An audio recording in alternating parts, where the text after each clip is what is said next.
Hey guys, what's up? It's Lauren here, back with a new video. Sorry for the mess in the back. I am in a hotel room right now. And I don't think I've done a sit down video, just like kind of speaking to whoever's out there. This video is gonna be tied into like mental health and mental honesty and mental progression, just kind of like mental.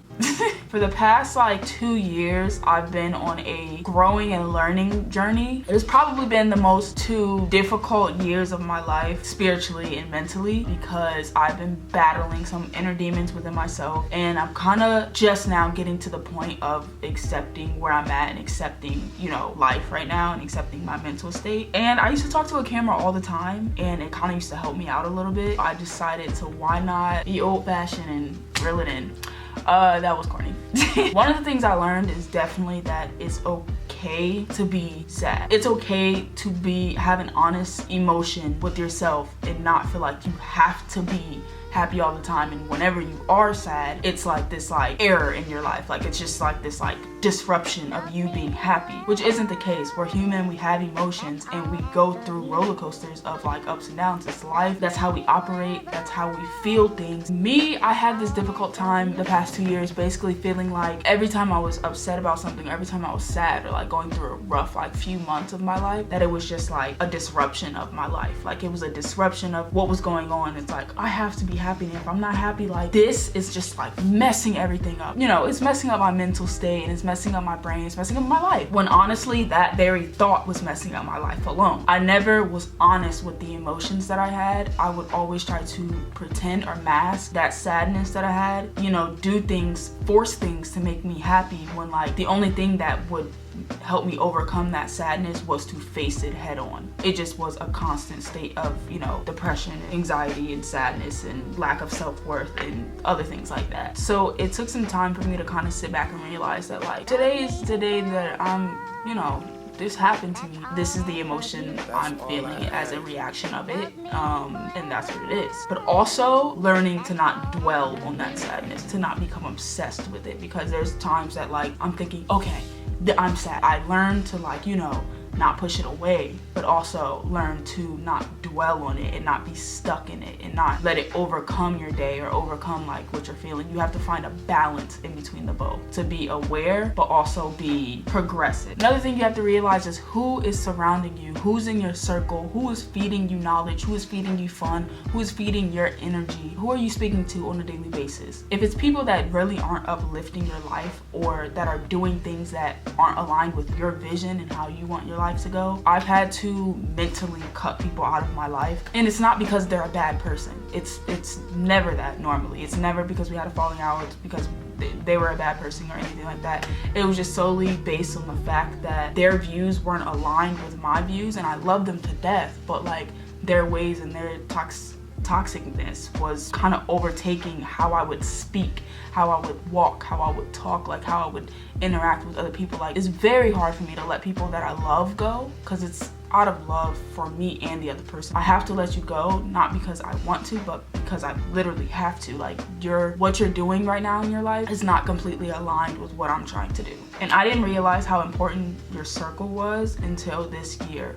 The people that you surround yourself with, like the energy around you, is honestly like you pick it up, because you can't be around energy all the time and not do the things that the people you're around are doing. Eventually you're gonna start to talk, you're gonna start to walk, you're gonna start to do things like them, and you won't even notice it until it comes a point in your life and you're like, why am I doing this? Why am I acting this way but I want to do this? Why am I doing this? And you're like, who are my friends? Who am I talking to every day? Who am I sharing my knowledge with? Who is feeding me knowledge every day? Another thing is like, what music do you listen to? I put this on the list because it's definitely taken a toll on the type of music that I listen to and how it affects my daily life. Music is a way of therapy for me, at least. I've noticed a change in my day with how I start my day and what music I listen to, and what the lyrics are, what the frequency of the sound is, and how overall and how I feel towards the day. Sometimes I put on specific music to match a specific mood that I'm feeling. Music affects your mood a lot of the time, and I've noticed myself listening to a lot of music that is very negative, and it's very off-putting to my life and how I would want to perceive information that I'm getting, and like frequencies that I want like throughout my day. And I've been trying to like replace certain tones of music and certain lyrics and certain artists with more positive artists and not artists who are rapping about depression and drugs. You know, it's okay to listen to raw lyrics every once in a while, but I've noticed myself listening to it a lot and like kind of it dominating my world of music genre, really. And I've basically been trying to like replace some of that with, you know, music that uplifts me, music that makes me happy, music that, you know, is raw in a good way. Next is the food you eat, okay? This is a huge factor that people, I think, completely miss. People think that like, okay, so I'm eating this meal, right? And I want to be healthy, I want my body to look good, I want a summer body, blah, blah, blah. That's all wonderful, that's great, but that's not the only reason why you should be eating healthy. Honestly, the foods and the drinks that you put in your body is nutrients for the mind and the body and the soul. Whenever I eat healthier, my mind is better. I feel more energetic, I feel more awake, I feel more alert, I feel happier. I'm feeding my body what it needs. I've noticed myself eating out on days at a time, or just eating complete trash and feeling like complete trash, feeling sluggish, feeling unmotivated, feeling lazy, and that's not the life that I want to live.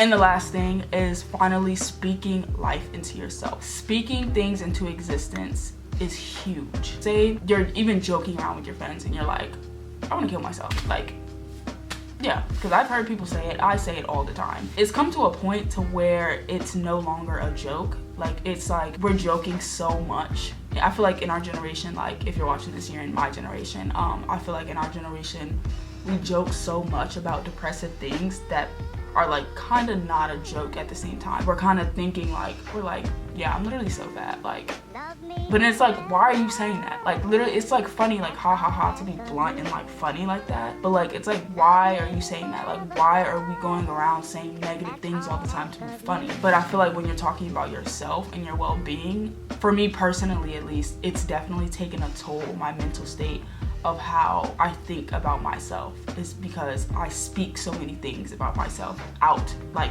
verbally. I speak so many things out that are just so negative. And I feel like if I use positive words or use positive phrases about myself more frequently than negative ones, I would have a better outlook on how I look or how I feel as a person and how I am. How I speak to other people as well. Like, just my whole vocabulary is kind of negative. And I just want to change that. So there's some things on this list that I'm working on, some things on the list that I'm like, you know, just trying to go through and check off as I'm like growing within myself. Thank you guys for watching.